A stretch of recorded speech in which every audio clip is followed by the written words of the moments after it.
The only people who don't want to disclose the truth are people with something to hide.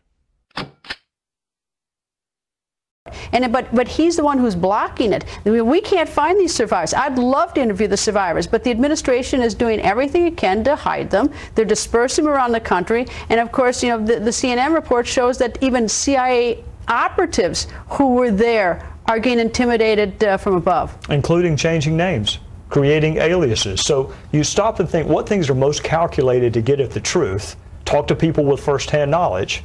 What creates the appearance or perhaps the reality of a cover-up? Not letting us talk to people who have the most amount of information, dispersing them throughout the country and changing their names. What's your gut tell you, Congressman Issa? What is this all about? Is this about protecting Hillary Clinton and her future presidential prospects? Is this possibly about some kind of an arms deal between the U.S. and the Syrian rebels? What really is going on here? What are officials trying to keep from being made public? Well, Rick, we have to follow the facts, and the facts have told us that before Benghazi, there were plenty of calls for help that were unheeded by people at the highest levels of the State Department, people that report directly to Hillary Clinton.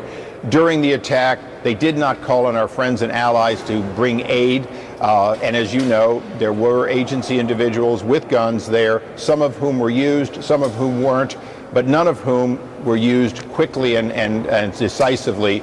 And lastly, whether it's Ambassador Rice or others, the constant misleading and denials of what actually happened and false statements about what did happen, that's of concern because the American people deserve the truth on day one, not a evolving truth that goes on until actually for as long as it takes for us to prove that they didn't tell the truth the first time. And finally, sir, you've heard these reports about CIA employees being intimidated, trying to get them to keep quiet about what they know about the Benghazi attack, those reports from CNN.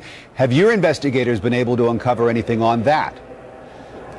Well, we are aware that there's a pattern of saying you must coordinate with their bosses before talking to Congress. Of course, that's not consistent with the law, and it leads to a general belief that you shouldn't talk to Congress, and that happens to be obstruction. It's illegal under the statutes. The only people who don't want to disclose the truth are people with something to hide.